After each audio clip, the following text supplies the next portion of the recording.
Good morning, everyone. Good evening, good afternoon, based on where you're in the world, and welcome. Yes, I can see that you, team's getting it. Dan is also, Chris is here. Cool. Good morning, good morning.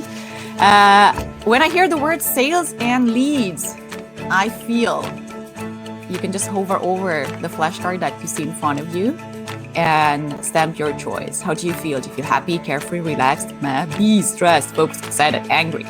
Tell us, let us know. The music you're hearing in the background, that can be controlled by each and one of you individually. If you hover over that tiny thing, space that's at the bottom of your screen, you can play with the volume bar higher and up if this is too high for you.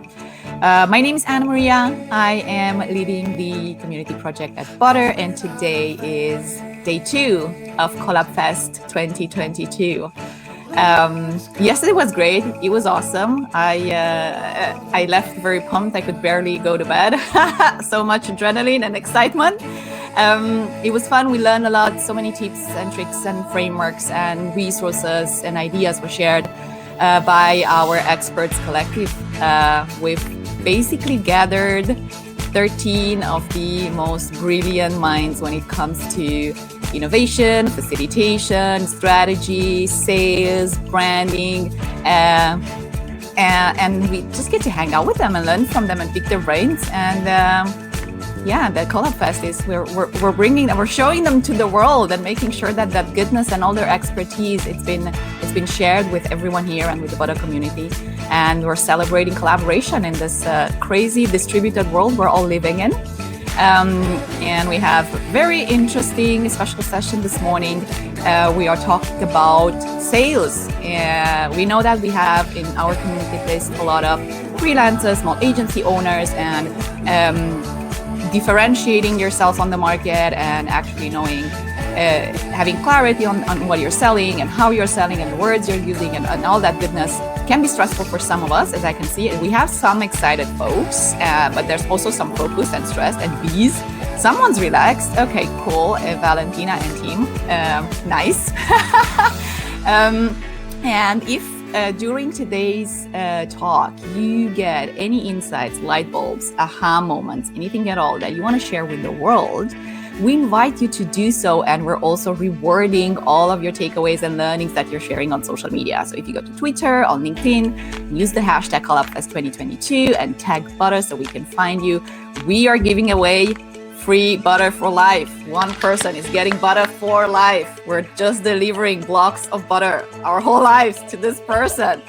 And we also have 2 winners that are going to get 1 year off the business account.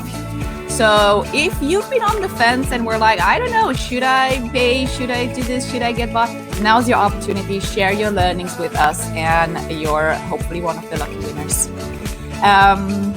That's it. Thanks so much for playing along with me. I am super curious to hear who here is in Butter for the very first time. I've never seen this tool. I don't know what this is. These are all things that are moving. It's crazy. I don't know what's happening. I'm here for the first time. Say hi so we can welcome you properly. If you were here yesterday with us, of course, I think I think you got the idea. Hey Isam, welcome to Butter. We hope that you're going to have a nice time with us today. While you keep the poll's answer coming in, you simply have to pick one of them and submit your answer. Otherwise, it won't show on the other side of the poll. I'm going to kill the music and welcome and introduce our host today, Dana. Wiggle the finger, say hi to the camera. Hello. Speaking of camera, the session is being recorded. I sometimes forget to mention that. We're recording these things and we're putting them on YouTube just to make sure that it reaches as many people as possible. So Dana, hi. Hi. Good morning. I'm so excited. Good morning. Really happy to have you here with us. I take every opportunity I get to be in a session with you and learn from you and see you run the show. So this is exciting. Dana is the managing director of Publicover Co. And I think I'm killing that name. I'm just mispronouncing your last name every single time I introduce you. It's a sales communications agency. So Dana brings she's a design thinking expert, and she has a background in design and workshops and facilitator, and has worked with amazing companies such as NASA and Google and McKinsey, and also the Metropolitan Museum of Art. And also as a ghostwriter, she has written more than a dozen books. So maybe you're reading books that were written by Dana, and we don't even know that. And so Publicover Co combines design thinking with damn good writing. I absolutely love your website and your copy, and also customer research and an ethical approach to sale. And I'm all about that. I'm here for that, for the ethical approach to sale, which I'm hoping you're going to share with us today. So the floor is yours. Over to you. Thank you for being here with us. Awesome. Good morning, everybody. Good afternoon if you're further east, west. God, my geography is shit. I have an American education. Forgive me. What a terrible conference slot. First thing in the morning, day 2. I was thinking about that this morning. And then I was remembering, and this may be a totally made up fact, but didn't Jimi Hendrix have like the 9 a.m. Sunday morning slot on like the last day of Woodstock? And he's kind of the best. So I feel like I can have like at least a Jimi Hendrix level quality presentation. Maybe that's overselling it, you guys. I don't know. Anyway, happy to be here. I love these sound effects so much. Super happy to be here and really happy to talk about sales. A lot of us are super intimidated by sales, and a lot of us have coasted by in the early years of our business on referrals and our own network. But ultimately, that network runs dry. Ultimately, we run out of people we've already worked with who can work with us again or can refer us. So there comes a time where we need to actually start to focus on a sales strategy. And I have a way to do that through some better lead gen, and that's what we're going to talk about. So I'm going to share my window, not my screen. Ooh, here you go. Okay. And we're seeing a fish. Yes. Awesome. Okay. The fish is there. The fish is there. Awesome. So I've been introduced already, but here's just a quick, about me. I'm a former skydiving instructor, and I use those skills pretty much every day. If you can convince someone to jump out of an airplane, you can convince anybody of anything, really. So definitely the skills translate. I'm originally from the US, and I now live in Hamburg, Germany. I have 5-year-old twins. Again, I have to convince them to put on shoes so I feel unstoppable in the sales process. Any moms out there, you're already sales experts. You know how to do it. I have ghostwritten a lot of books. None of them are good. I think the only one you might know is The G-Free Diet, Elizabeth Hasselbeck's cookbook. And I wrote a grammar book that was, I don't know, it's like The Gentle Person's Guide to Good Grammar. So if you know those books, you know what I wrote. And I have done a lot of work in design thinking. So Publicover Co., this is our main focus. We want to help people get clear, build trust, and make sales. And we focus really, really hard on making sure that the sales are ethical. We're not pushing people to sell things they don't need. And when we have clients come to us who don't really have a lot of value, we help them build that value rather than put lipstick on the pig, as my mother would say, dress up something that isn't quite ready for sales. Yeah, think about that one for life now. So here's the problem. Websites do not generate leads. And yet, okay, show of hands, how many times, how are we always focused on our website? We've got to redo the website. We've got to update the website. Let's update the website. Let's work on a new website. Yeah, exactly. We spend a lot of time on our websites. Websites don't generate leads. Emails don't generate leads. And this is what I'm talking about, your newsletter, your emails you're sending out sporadically or regularly. If you're one of those, people who unpack your suitcase the day you get home from vacation and you send out your newsletter right on time. If that's you, those emails are not generating leads for you. The emails and the websites are lead nurturing tools. They're second impressions. So in order for those to work effectively to help you sell, I always do sell and sale because I secretly have a Southern accent. Those are second impressions. Someone needs to get from somewhere to there, to your website, to your email, so that you can help long-term sell yourself. So how do you get more of those first impressions? How do you get people to those lead nurturing tools? The way to do that is through lead generating tools or lead generating content. Anyone unfamiliar with lead generation tools, lead generating content? Do we need to slow it down anymore? I don't want to assume. Okay, cool. So we're all there. So we know people need to see some shiny shit. They need to see something that makes them want to learn more. You have to pique their interest. That's all a lead generating tool is. How does that work in the greater scheme of things? They see some shiny shit. The shiny shit leads them to get some more information. They're like, yep, this is for me. They become a customer, or they're nope. So yeah, it's kind of a funnel. It doesn't have to be. But it just can't be any shiny shit. You just can't create something in a weekend that you're super proud of and put it on MailChimp in an opt-in sequence and watch the leads roll in. It has to be, why isn't this working? There we go. It has to be really high value. It should feel like it shouldn't be free. It should be really, really easy to understand, and it should be shareable and interesting. So how do you make good, shiny shit? How do you make good lead gen content? I'm going to give you a screenshot opportunity so you can kind of get this checklist at the end. So I'm going to go through these kind of fast, but just know you'll get your screenshot chance. Okay. So you're going to make it easy to get. You can't ask me for 5 pieces of information to get your free PDF. It's got to be super fast. It's got to load fast. It's got to be really accessible. It's got to showcase your unique expertise and your unique approach. It should be a billboard for what you can do. It should be a really stellar example of how you can help them. It's also got to be different from what your competitors offer. If you are in the DEI space and every single one of the competitors in your space has a white paper about the importance of DEI in employee retention, you've got to do something different. They've already seen it 100 times. Maybe yours is better, but it doesn't matter. It's got to be different. It needs to be something your ideal customer wants or needs. We're going to talk about how to get that information in a minute, but it really needs to be something useful to them. They're not going to download it. They're not going to put in their email and like knowingly opt in to get more emails and more sales things from you if they're not interested in it and they don't need it. This is a tricky one. It has to be perfectly timed for their moment of need. And this is something that's quite tricky because you have to think about the point of purchase. If I'm going to use DEI, I've got DEI on the brain right now. I've got a couple clients in that space. So if they're looking at that as a service, when are they looking for that as a service? And when are they looking to make a purchase?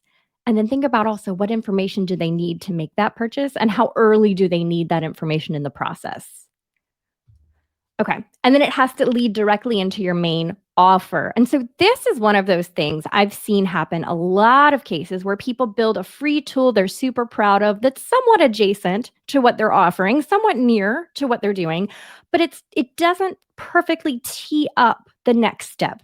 It doesn't funnel, it doesn't push people, not push, but you know what I mean. It doesn't guide people to that next step where you can come in and help them. It doesn't get them ready to buy from you.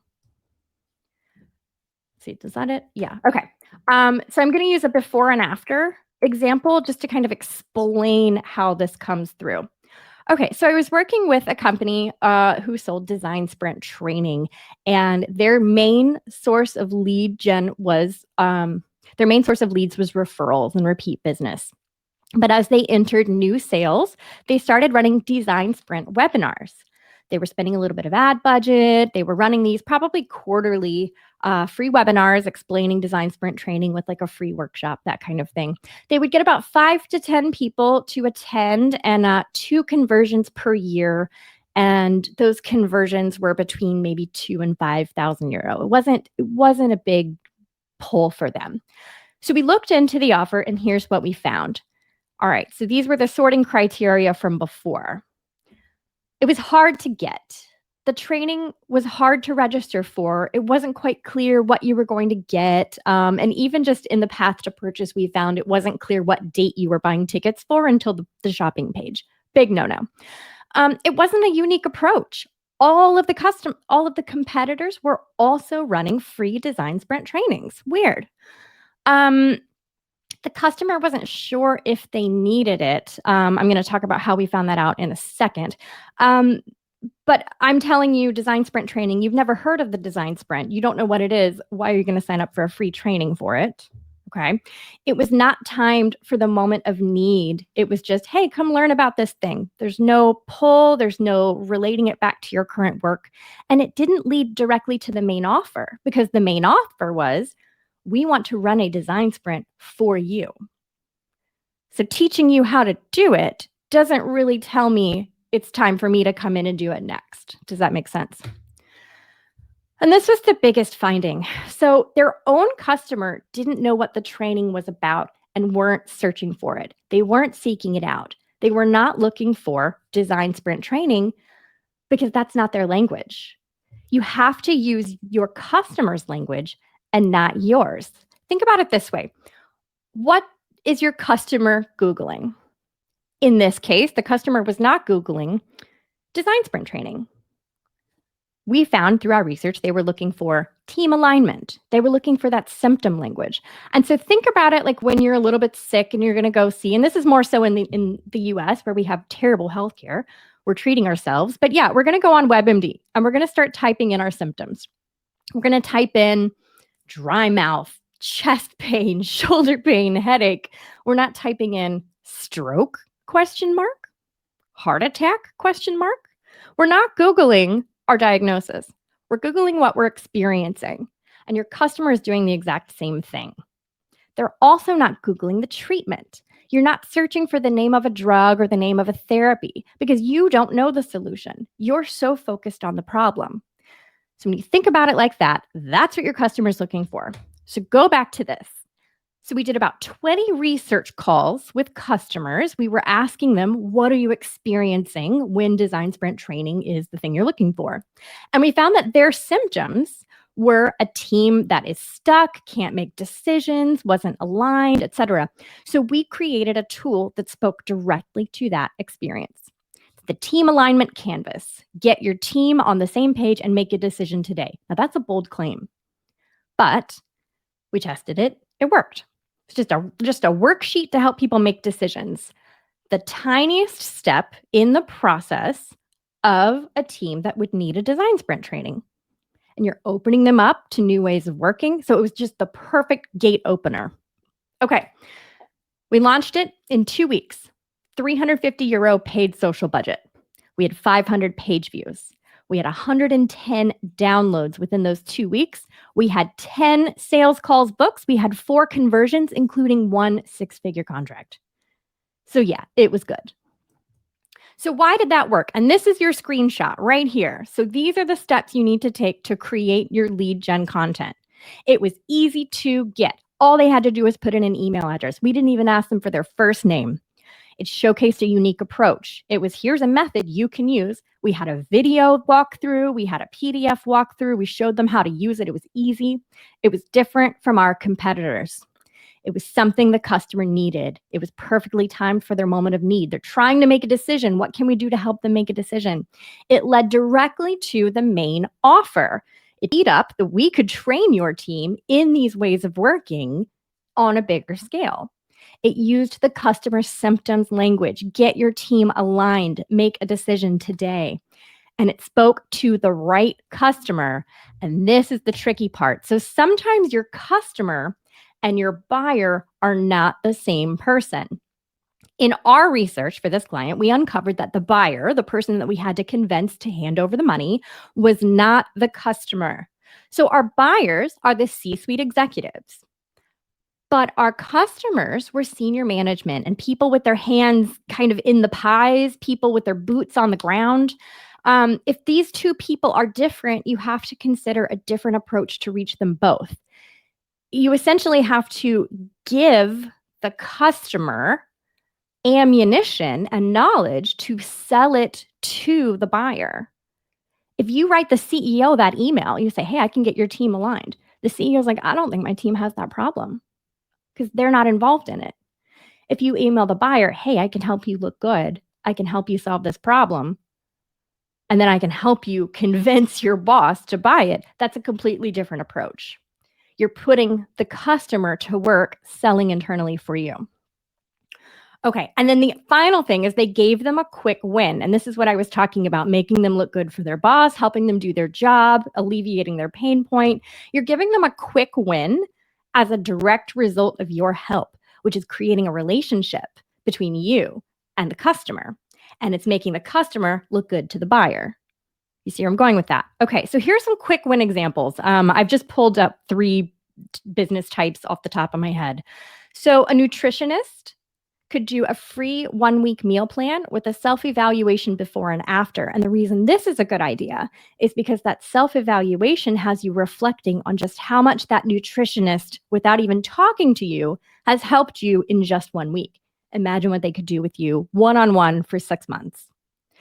An interior designer could do a checklist before you redecorate, before you spend a penny on decoration. Let's see what we can do immediately to help you. If this is what they can do for free, imagine what they can do with a little bit of money. And then an email marketer, my 50 most opened subject lines.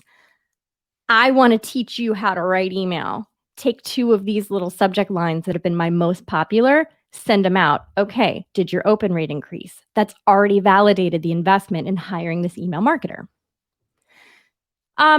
So here's, let's see, is this really the flow? Yeah, okay. I thought I deleted a slide here. Just say what it is. We were trying to say design sprint training, which technically, yes, it is, but that's really just a name someone came up with for it. Don't try to invent a new category. Just call it what it is. Your customer does not understand what your new concept is. It's the reason that my agency is a sales communications agency. That's a really simplified explanation of what I do. I feel like it doesn't 100% fit, but my target customers know what that means. They know I'm going to help them with the communications, all the writing for their sales. So just say what it is. You can get fancy in your supporting language. All right. When you're doing your positioning, you don't need to create a new category. I think that's so important. A lot of times when we start with user testing, just to see what do the customers actually think about our clients' work, when they've created a new category, when they're trying to call it something clever and new and unique, they're trying to claim some fresh SEO space, customers don't know what it means. If they don't know what it means, they can't buy it. Okay, and so let's pause here because this next part is super important. We've been talking about understanding the customer. We've been talking about using their language, but how will we know if it's their language? And how will we know if the time we invest in creating this lead gen content is going to work? Okay, so we've talked a lot about the design sprint. We've talked a little bit about design thinking. People in that space are going to know what's coming next. What are we going to do? We're going to test it and we're going to validate it with at least 5 people. Excuse me, my throat is super dry. Do you know this is the 3rd time I've spoken to a group this week? People are tired of hearing from me, I think. Thank you. Okay, so we're going to test and validate it with 5 ideal customers. How do we do that? How do we validate ideas with customers? How do we prove shit works before we spend a lot of time building it and we launch it and then it doesn't work? Okay, we're going to have validation calls. It's not a sales call. It's not a chance to do a sneaky backdoor sales call either. People, I see you doing that. You're going to get feedback from a real customer and you're going to have that proof before you build that the lead gen piece you're building is actually going to work for your customer. You're going to call your past and your current customers. You're going to get feedback from an actual customer, and then your network's network. So kind of you think about your primary contacts, your secondary contacts, and then even your tertiary contacts, the people that are right there. The specific thing you need to remember about the people you're going to research this with, they need to fit your target audience. If you're changing business models, if your past customers are not really your future customers, don't include them in the test. Okay, so what are you going to ask them? You're going to ask them open-ended questions, not yes or no, not do you like this? You're going to say, what do you think about this? What does this mean? What would you expect this service to be based on this line? You're going to ask them about their experience. What are they feeling? What are they experiencing? What's happening? Excuse me.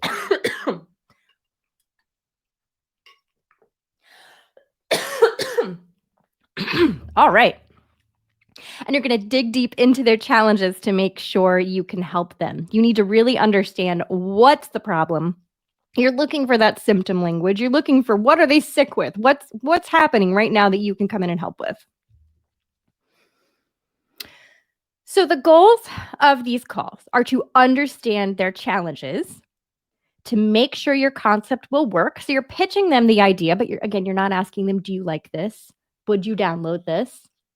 And then you're learning their language so you can use it back to them. Okay, so don't forget, what do they Google? Learn their symptom language. What are they sick with? What are they experiencing? What are their symptoms? And use it back to them. Now, this is super important because this goes against everything you've probably already heard about sales. Stop pressing on their pain points. Stop doing it. Now, this is just for my service-based businesses because product people, you really do need to leverage that pain point, but I think you can do it in a different way. But what happens when you put pressure on a pain point? What happens when you press on a bruise? It hurts. It's uncomfortable. And when things hurt, how do we feel? Not great, right? There's a huge difference between being heard, feeling understood, feeling like the service provider you're talking to understands where you're coming from, and feeling bullied. If you're making me feel worse about the problem and exploiting my fears in order to get me to purchase, we're already not having a good relationship. We're already not set up for success because you're never going to be able to solve that problem the way that you hope you can when you're making them feel that bad about it. So that's just something that I feel really strongly about.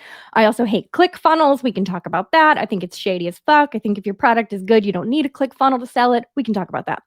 But if you're putting pressure to buy right now in the next 11 minutes, you get half off because it's that, we need your money. You've already got your credit card out. If you need to manipulate or convince your leads, if you're doing a lot of justification, and if you're not evaluating each customer for fit, you're just whoever comes in the door, yep, selling to you. That's a different type of sales, and that's not ethical. I don't believe that that's ethical. So show of emoji. How many of you have felt like a masterclass was the key to building the business you want? Yeah. Okay. And how many of you have paid for classes that didn't change your life? Oh my gosh, $1,000. I'm going to become a 6-figure freelancer. Are you? No. And then thinking about that pressure, how many of you have been disappointed with something you felt really pressured to buy? Did you then go on to recommend that company to your friends? Did you repeat your business? No, doesn't work. If you can get 1,000 fresh people in the door every month, the thing is, like, the unethical sales tactics work. They work, but they're not good for repeat business. They're not good for building relationships. Okay, I'm off the soapbox. Anyway, you're not solving a problem, you're creating one through these click funnels, through these unethical things. Doors are closing, buy in the next 9 minutes, etc. If it were really that good, you wouldn't have to convince me that hard. If it were really that good, I've heard about it beyond your own website. Other people would be talking about how good it is. Okay, end rant. I'm done. Sorry. We needed to cover that while I have you here. This is my manifesto, etc. Okay, so you've built your lead gen content. You've launched your lead gen content. It's not working. what is going on? What has happened? Well, here's a diagnostic. Are you selling what you want to sell or what the customer wants to buy? And this question, I have to tell you, sometimes when I'm working with clients, this question will blow people's minds because they're like, my life's work is to be a coach. I'm a coach. But the real value in what they can offer to clients is not that. And what their clients want to buy is not that. Okay, so do you want to sell it or do you want them to buy it? Very different. And then are you really, really specific and really, really super clear? Here's one of the things I feel like I've done really well for my own business. Humble, not so humble brag. What I do and what I deliver is so clear and so obvious and so specific that people I do not know, people that aren't even in my immediate network, refer work to me. If your positioning is that clear, other people should be able to send people your way. And that is how you scale referrals. Everyone says referrals don't scale. That's bullshit. They absolutely scale. If you can teach other people how to explain what you do, and you do that by using simple and clear language. Are you communicating the value of your offer properly? Are you focusing? Well, this is slide 2. We're going to merge them because let's see. The value of what you do is not how you do it. And it's not what you do. It's the outcomes. It's the promise of the better life afterwards. It's your 6-figure freelance career. But no, it's the real value of what people get when they pay you the money for the thing. And part of the problem is we focus too much on the process, the how. Look at this is our unique framework. This is our patented process for bringing clients along the thing. They're selling the how versus the outcome. They're selling the what instead of the results. Here's my favorite example of this ever. You are not selling people 2 planes, a bus transfer, 20 hours of travel, no air conditioning in the airport, a shitty vending machine, lunch, you're hot, you're sweaty, you're not going to be able to shower. That's quite a process, right? You're selling them a Hawaiian vacation. Are those 2 things the same? Totally. But it's just a position of framing. I think some of us, it might take a little longer than 20 hours to get to Hawaii, but the example still stands. I'm going to bring your whole team off of their work. I'm going to throw them in a room for 5 days. I'm going to take away their phones. I'm going to use 100,000 sticky notes. We're going to sit there until we come up with ideas, and then we're going to prototype them, and then we're going to test them. A lot of resistance there. A lot of room for objection. I'm going to bring your team together, and in 5 days, we are going to have a launchable MVP. That's the Hawaiian vacation. That's a design sprint. Same thing, different way to sell it. Okay, and are you reaching the right audience? Is your audience, this is true for people with a lot of Instagram followers, a lot of LinkedIn followers, is your audience made up of your customer? Or are they lookalikes? Are they people in your industry? Are they people that you went to college with or business school with? Are they people that you know through your friend's mom? Or are they people who will buy from you? And if you're not getting in front of that audience, look at your network. See how you can expand that to include your buyer, include your customer, and get in front of those people. Our networks tend to be they tend to be copies of ourselves, right? We tend to build our networks around people who look like us, sound like us, live like us, etc. When you think about your customer's network, your customer's network looks like them, sounds like them, lives like them, works like them. How can you get in front of that network? Can you share? Can you create content with people in that network? Can you do something with your customers? Can you feature them in some way? Can you create something that they can share? How do you get into that network? Think about that and think about how you can shift your audience and your followers to look more like your customers.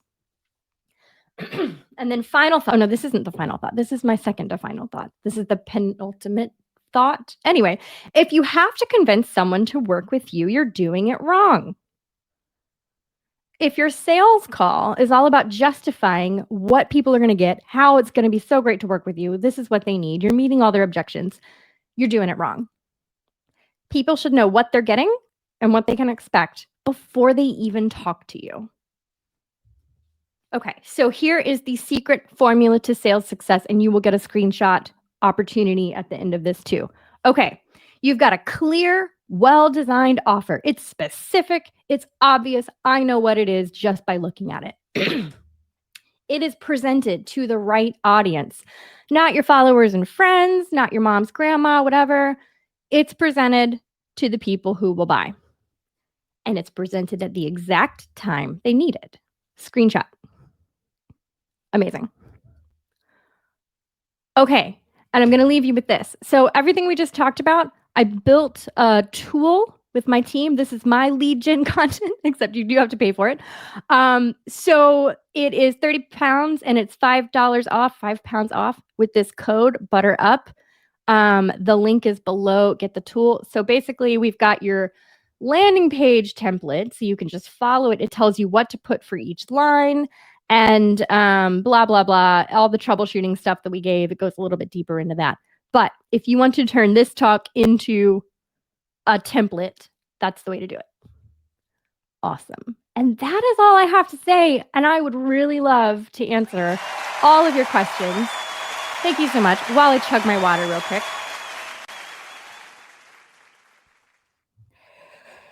Okay, wow. That was packed, man. Was my rant too much? Woo! It was just the perfect amount of rant. It was great. Bolette says, loved it. Yes, there were some, we were kind of like having some mic drop and blown away moments in the chat with each other while you were talking. We do have a couple of minutes for Q&A. So this is for everyone in the room. Any questions for Dana? Feel free to queue up and ask her up. Ask her, bring your case, bring your challenge. Okay. I threw so much information at you. It's going to take so long for you to even just process. I know it's early in the morning. Hey, it's this recording, it's one of those that you have to kind of rewatch a couple of times and take notes and go back to it. So that's fine. I mean, I'm not blaming anyone for kind of having their head full right now. My head is really full as well. Let's see. We're giving everyone a second. Because, you know, rule 1 of facilitation, be comfortable with silence.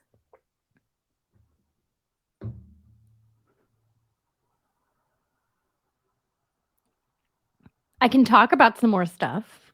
I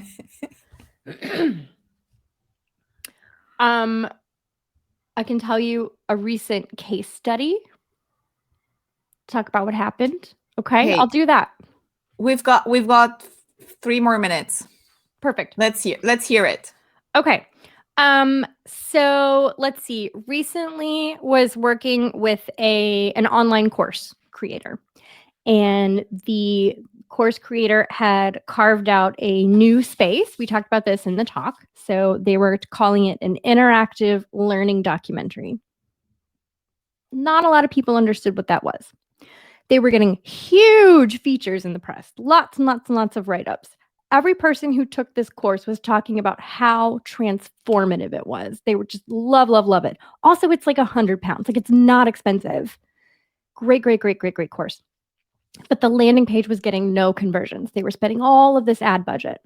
Lots and lots and lots of visits, lots and lots and lots of clicks. Nobody registering. So we took that landing page and we went to about 20 people. And we walked them through the landing page and we almost did like a usability test. We're like, what does this mean? What do you think this is?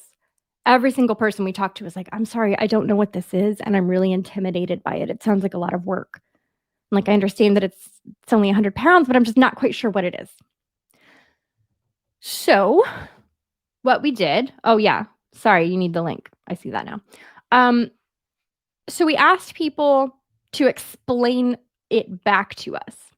And then we explained it to them. And then they explained this back to us. And we kept kind of going back and forth, almost like, you take the water, you pour it in the cup, and then you pour it in the cup again. Yeah. Until we had reached this piece of communication that made sense. So we're calling it, I can't even remember, but it was an online course. We're calling it an online course. And when we went back to the people who had been confused, they're like, I don't know what this is. We went back to our research partners and we were like, hey, look, this is what we've done. This is the new landing page. This is where it makes sense. They were like, oh my God, this is so cool. I want to sign up. And it's like, we've never had our research partners want to sign up to a thing where, we just ask people their thoughts and feedback if they fit the customer type. So it was just such a cool transformation to see, we didn't change what the course was about. We didn't change any of the content. We just changed how it was explained. And we made it super, super simple. And just watching that evolution was so cool. It was so cool. So that's something, as we've moved, we're working with less agencies now and more product people. We're working with a lot of SaaS startups. We're working with a lot of digital product people. We're able to see these gaps in communication where they've been trying to sell this thing to investors for years. And so they've built up this language they're really proud of, and the investors are connecting with it. And then they take that language and they try to put it in front of their customers because it's done so well with their investors, and they're just not selling anything. They're not getting anywhere because they're still using that investor's language. They're still working on the points that helped the investors buy into it. So just the simple transformation of how you explain something is so powerful to watch. And I'm just obsessed with it. I love it. Dana, we have some questions coming in. So we're going to do a rapid fire Q&A for you. You ready? In. Love it. Cool. So Valentina wants to know, what would you recommend when it comes to different languages? Her audience speaks Italian, but she sells also services in English. And that's a big part of the service and value. Who's your main customer? Valentina, feel free to unmute. And this Hi, is on. Dana. I'm on. Can you hear me, guys? I can, yeah. Fantastic. Okay, so I sell communication courses for Italian companies and Italian teams to help them deliver presentations in English. So English is a vital part of the service. The customer needs to speak a little bit of English before attending the course. So I know they speak English, but I'm not sure that they're Googling this particular course in Italian. Now, they would be my customers, not my buyers. My buyers are basically HR in multinational companies. But the customer would probably Google my service in Italian. Okay, super interesting. I would do 2 different pages. Mm-hmm. And I would have maybe a toggle at the top where you can change the language. But remember that you can't just run your language through a translator. This is something that we were working with a German startup for a couple of months ago, where they had taken their German sales language and their German sales points and run it through DeepL, and we're publishing the changes. And what they didn't realize is the implications of those words in the other language. Now, I can hear that you're bilingual, and I'm assuming running a bilingual business, you speak both languages fluently. And so the subtle differences between words in language. And so I would alter the pages slightly, but I would definitely do 2 pages and claim the Italian search terms and the English search terms, if that makes sense. It makes sense. If I can steal just another second from you. Please, yeah. I was wondering how this will affect reputation. Italians love to learn English from people who are native speakers, who appear in a certain way. And I've always felt that having promotional material that features myself speaking in Italian or that has Italian content undervalues the offer in a way, because it just doesn't allow me to compete with other native speakers that are offering similar services. But I'm sure maybe this is just me, so if it's taking away too much time from everyone else, feel free to skip it. I have a short answer for you. This sounds like an assumption that you're making that I think you could validate with customer research. So I would talk to your target customer and see how they perceive an English speaking versus Italian speaking. Like run an experiment like that. Sounds great. Thank you so much for your time, and thank you everyone else. Okay, so we are at time. Dana, if you can hang out for 5 more minutes. Yeah, absolutely. Grace, Jing, and Dan is in the queue. We can continue with the question. With the question that you guys had. Otherwise, let me just pop the link for the next session in the chat. We have a panel on dealing with difficult people in workshops and sessions. So thank you very much, first of all, to you, Dana, and then to everyone showing up here. We want to be respectful of your time. So if you got other things to do, thank you for joining. Otherwise, we'll continue with the questions, and I'm going to just go straight to the next one. Graysick. I'm hoping that I'm not really killing your name very badly. Dana, really inspiring talk. Thanks a lot. I am a little bit not sure about the last super tip. When is the exact time your audience needs it? Are there any examples of exact time? Thank you. When are they researching the purchase? If you think about, sorry, I just repasted the code. It's lowercase butter up. I hope that works. I just tested it on Gumroad and it does work. So let me know if you're having trouble. Just email me and I'll make sure it happens for you. So if you are a plumber, most people are not researching your services until the day that their bathtub has leaked onto their floor. If you are running DEI training, for example, we're going to keep coming back to this. It's just right here. There may be some kind of PR crisis. And so navigating a lawsuit, for example, or a lack of diversity or a diversity initiative that your company is not meeting. Those are things you're experiencing right now when you need to hire a DEI person. It's not something you're thinking about someday, maybe, and if it does, the research materials are different. What I need just to put on file in my brain if I'm going to hire in a year is different than the material if I'm going to hire today. So think about what is happening, and you can find this in your interviews. What is happening at that moment of need, and then what is happening before that moment of need, so that you can start to network and to build that credibility, and just so they know who you are when the need happens. Very different approaches. Does that answer the question? Okay. How do I qualify for users for the tests? So we are running just at like my company, because we're running a lot of user validation, probably 2 sets of tests per week. And so we have gathered a large pool of people who are willing participants, and we know that for the most part, what kind of space they're going to be in. Though sometimes, like right now, we have a client who is a really specific customer type that we just don't have represented in our network. So what we do is ask them to supply a couple names, and we ask those people to supply additional names. By qualifying them, we need to make sure that they fit the persona of the buyer, and not just. I feel like personas they get a little too much weight in these sales conversations. I think if you looked at your favorite customers and the best projects and the things that you've done that you've been most proud of, and then find all the similarities of those people, that's a more effective persona than Miriam, HR manager, 35, 2 kids, loves dogs. That's not really helpful.